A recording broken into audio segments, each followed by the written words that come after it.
आपका एक रास्ता 1 किलोमीटर का रास्ता योगी बाबा ने नहीं बनने दिया, क्योंकि आप शराब और मांस वाले व्यापार में सम्मिलित नहीं है, इसलिए योगी बाबा ने वो रास्ता नहीं बनने दिया। मेरे प्रेमी जनों, आप समझ सकते कि ये क्या है। यही इन सारी विषम स्थितियों को आकलन करने के बाद, सबको समझने के बाद, पूरे भारतवर्ष और पूरी दुनिया की स्थिति को आकलन करने के बाद यह हुआ कि हमारा राष्ट्र जब तक सुरक्षित नहीं रहेगा तो हमारा धर्म कैसे सुरक्षित रहेगा। धर्म पर तो सबसे बड़ा कुठाराघात होगा। जैसे मुगलों ने कितना बड़ा कुठाराघात किया, हमारे धर्म पर कितना बड़ा कुठाराघात मुसलमान शासकों ने किया था। तब सिख धर्म जब बना, कितनी बड़ी बड़ी कुर्बानियां सिख धर्म बनने के बाद लोगों ने दिया, और इस धर्म को बचाने, सनातन धर्म को बचाने के लिए कितनी बड़ी बड़ी कुर्बानियां लोगों ने दे दी। मेरे प्रेमी जनों, तो ये आज भी हमारा देश स्वतंत्र नहीं है, ये कट सकती है, ये आप समझ लीजिए। और ये आजादी का एक ऐसा समझौता है जिस समझौते को ये लोग सार्वजनिक भी नहीं कर पा रहे हैं। मेरे प्रेमी जनों, वक्त आ रहा है, वक्त बदलेगा और एक नया नजारा देश और दुनिया के सामने आएगा। आप समझ लीजिए, जो इनके आका वहां से आदेश देते हैं उसको ये लोग करते हैं।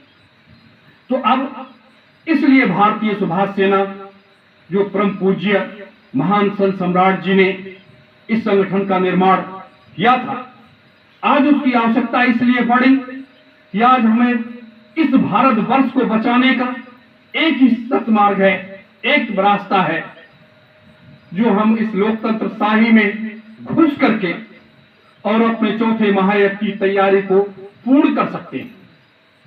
जब तक हम इस लोकतंत्र शाही में घुसेंगे नहीं, तब तक इसको पूर्ण नहीं कर सकते, क्योंकि तब आपको दूसरा रास्ता तैयार करना पड़ेगा। क्योंकि इस महायज्ञ को सुरक्षित रखना, ये 2,03,000 वर्ष की व्यवस्था बनाने की तैयारी हो रही है। ये लोकतंत्र शाही ये कुछ नहीं है उसके आगे, तो यानी 1 मिलीमीटर भी नहीं है। लेकिन लोकतंत्र शाही की आवश्यकता इसलिए है कि आपकी सत्ता में ये सारी चीजें होंगी। इसलिए उत्तर प्रदेश और उत्तराखंड, दो ये हमारे प्रदेश हैं जो 2027 में विधानसभा का चुनाव होने जा रहा है।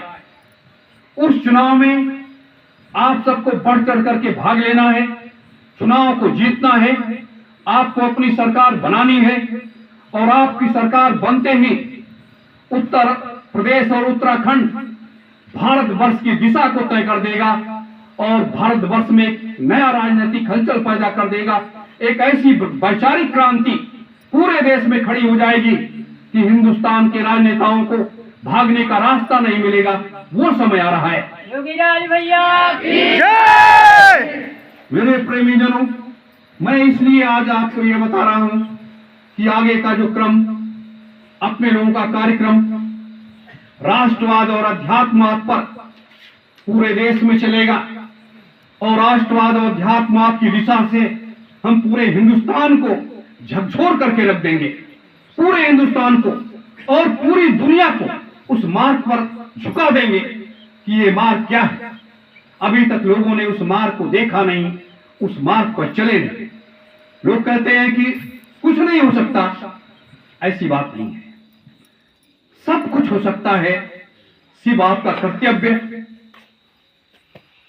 कर्तव्य का जो मार्ग है उस पर आप जब चलने का रास्ता तैयार करोगे तब। वैसे नहीं, वो रास्ता आपको एक रास्ता मिल ही गया। हमारा अध्यात्मवाद का मतलब, जो हम नाम जप करते हैं, हम अपने धर्म के प्रति अटूट निष्ठावान है, हमें अपने धर्म पर अटूट विश्वास है, और हम उस धारा में सभी धर्मों को, सभी पंथों को लेकर के चलेंगे, जिससे लोग एकता के सूत्र में बन जाएंगे। देख लेना, हिंदू भी दौड़ेगा आपके पीछे, मुसलमान भी दौड़ेगा, सिख भी दौड़ेगा, यहूदी, पारसी, जैनी, बौद्धिस्ट सब आपके पीछे दौड़ेंगे, क्योंकि आप जिस रास्ते पर चलेंगे सब दौड़ पड़ेंगे आपके साथ में। इसी चुनाव में ऐसा नजारा आपको देखने को मिले। अभी तो इनका जलवा है, अभी तो इनको आप देख रहे हो मेरे प्रेमीजनों। इसलिए सतर्कता और सावधानी के साथ हमें इस मार्ग पर आगे बढ़ना है और चुनाव को जीत लेना है। जैसे हम आध्यात्मिक परिदृश्य में सतलोक तक जाने के मार्ग को प्रशस्त कर सकते हैं, तो ये चुनाव क्या है? ये तो कुछ नहीं है, उसके आगे कुछ नहीं है। यही बैठे बैठे सिर्फ जनता के दिमाग को आपको मोड़ देना है।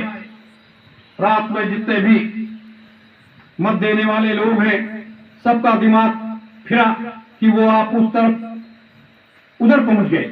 लेकिन हमें आपको कर्म करना है। कर्म का मतलब हमें जन जन के बीच में जाना है, हमें अपनी बात को रखना है, हमें लोगों को बताना है।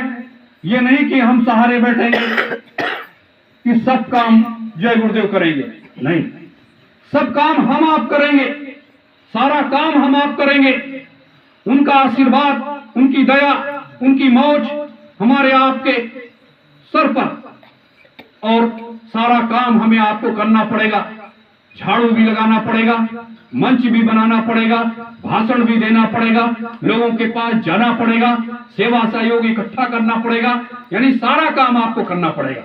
अगर इसको उखाड़ना चाहते हो तो हम नहीं करेंगे, आप करोगे, आप नहीं करेंगे कोई तीसरा आएगा इस काम को करने का। क्योंकि यही एक ऐसा मौका है 2027 जो हमें इसको कामयाबी में बदल देना है। क्योंकि आपके सामने 29 खड़ा हुआ है और आपको हजारों बीघे जमीन की आवश्यकता पड़ेगी, आपको सारी व्यवस्थाओं की आवश्यकता पड़ेगी। तो ये इस व्यवस्था को चलाने के लिए अब आपको कमर कसनी पड़ेगी और हमें अपनी कमेटियों को मजबूत करना पड़ेगा।